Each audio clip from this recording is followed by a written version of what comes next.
Welcome friends. বকেয়া মহার্ঘ ভাতা আদায়ের দাবিতে কিন্তু আবারও আন্দোলনের শিক্ষক সংগঠনগুলি এবং টেটের যে জট সেটা মুক্তিও কিন্তু এই দাবির মধ্যে রয়েছে। কি বিষয় বিস্তারিত এই ভিডিওতে আমরা জানব।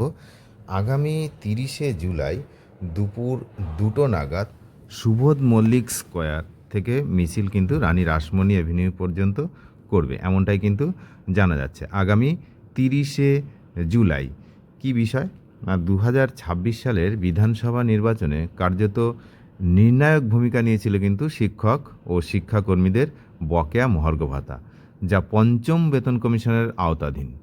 সরকার বদলের পর সেই সমস্যার সমাধান হবে বলে আশা করলেও এখনও কিন্তু কোনো সুরাহা হয়নি। তাই ফের আন্দোলনের পথে নামছেন তারা। আগামী 30শে জুলাই দুপুর 2টো নাগাদ সুবোধ মল্লিক স্কোয়ার থেকে মিছিল করে রানী রাসমণি অ্যাভিনিউতে কিন্তু সমাবেশ করা হবে। শিক্ষকদের একাংশের অভিযোগ, পূর্ববর্তী সরকারের আমল থেকেই এই মহার্ঘ ভাতা নিয়ে টালবাহনা চলছে।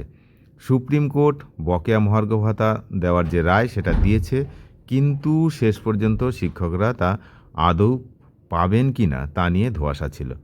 তৃণমূল সরকারের নানা পদক্ষেপে শিক্ষকদের মধ্যে সংশয় তৈরি হয়েছিল।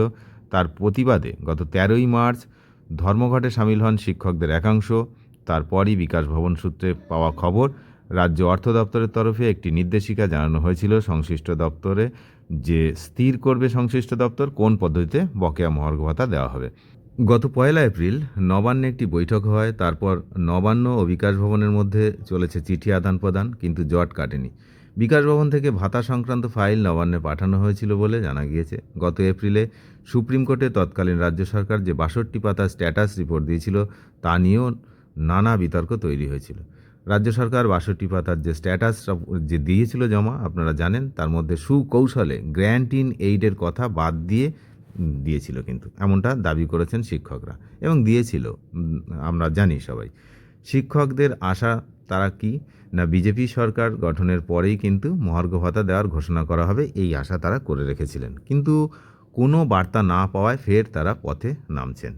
নিখিলবঙ্গ প্রাথমিক শিক্ষক সমিতির সাধারণ সম্পাদক ধ্রুব শেখর মণ্ডল বলেছেন, সম্প্রতি রাজ্য সরকার সুপ্রিম কোর্টের যে তথ্য দাখিল করেছে সেখানেও সুকৌশলে আমাদের গ্র্যান্ট ইন এইড এর আওতাধীন যারা পড়েন সেটা বাদ দেওয়া হয়েছে। এর বিরুদ্ধেই ফের কিন্তু পথে নামতে হবে। তিনি জানান, সুপ্রিম কোর্ট যে প্রাথমিক ও উচ্চ প্রাথমিকের শিক্ষকদের টেট বাধ্যতামূলক করেছে, সেই সমস্যা সমাধানে কেন্দ্রীয় সরকার কোনো হস্তক্ষেপ বা পদক্ষেপ করছে না, সেই দাবিও কিন্তু থাকছে।